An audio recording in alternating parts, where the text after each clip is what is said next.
शुरू होगा। संगठन के सारे कार्यकर्ता, सारे पदाधिकारी जन जन तक पहुंचेंगे और अपने विचारों से लोगों को अवगत कराएंगे। 3 चरणों में यह यात्रा संपन्न होगा। अभी अरवल विधानसभा क्षेत्र की बात में कर रहा हूं। ये वो क्वेश्चन है सर।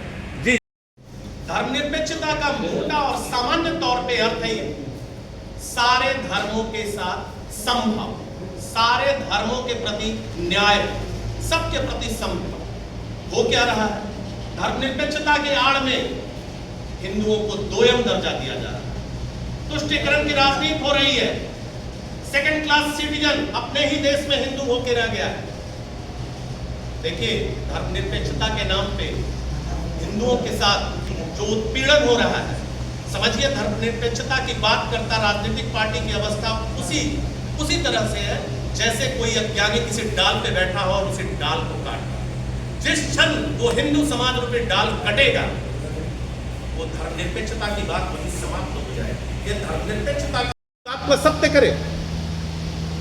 एक प्रसंग बताएं जिसमें कि जो है उनके संबंधों को नकारा गया या तत्कालीन उस समय के समाज के द्वारा उस पे प्रश्न चिन्ह लगाया गया।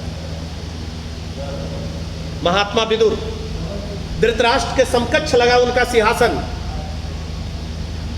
और सभा में आते सारे युवराज सबको उसी तरह से प्रणाम करते थे। कौन सी जाति व्यवस्था थी? महात्मा विदुर तो दासी पुत्र थे, सब लोग को पता था, फिर भी काका विदुर का संबोधन था।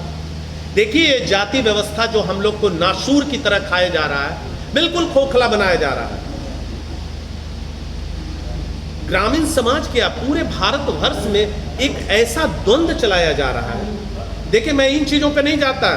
आज एक बड़ी समस्या चल रही है, जातीय जनगणना, जातीय जनगणना, जातीय जनगणना। ठीक है, हो न हो, मैं इस पे नहीं जानना चाहता हूं, लेकिन जातीय जनगणना के पहले जरा धर्म आधारित गणना भी हो, धर्म आधारित गणना भी हो।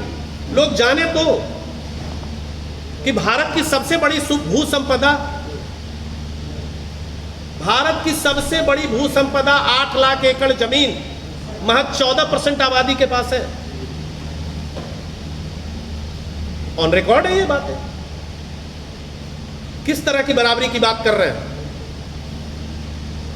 सारी दुर्व्यवहार, सारी जातीय विसंगति, सारी असमानता लोगों को कहां नजर आता है? सिर्फ हिंदू धर्म में नजर आता है, बाकी धर्म में शायद नजर नहीं आता। क्या बाकी धर्म में लोग गरीब नहीं हैं? सारे लोग समकक्ष हैं। प्रश्न चिन्ह सिर्फ हम ही पे क्यों? और एक बात और बताएं, हिंदू धर्म से ज्यादा उदार कोई धर्म नहीं है जो मानव कल्याण की बात करता हो। हम वो लोग हैं जो संसार के समस्त संरचना में अपने आराध्य को देखते हैं। संसार की कोई ऐसी संरचना बताएं आप जिसको हम पूजते नहीं हो, चाहे धरती हो, चाहे गगन हो, चाहे पाताल हो, चाहे ग्रह हो, चाहे गज हो, चाहे नाग हो। कोई ऐसी संरचना, चाहे पाषाण हो, चाहे सिंह हो, व्याघ्र हो, गौ हो, नंदी हो, किसी की बात आप कर लें जिसको आप पूजते नहीं है। 33 करोड़ तो देवी देवता है, हमसे ज्यादा करुणा कहां भरा है? और फिर भी आपके संवेदनशीलता पे प्रश्न उठता है।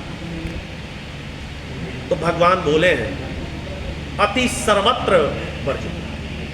अति तो विश्वता है, आपकी अति उदारता, आपकी अति शालीनता। ये अति उदारता किस बात की? जब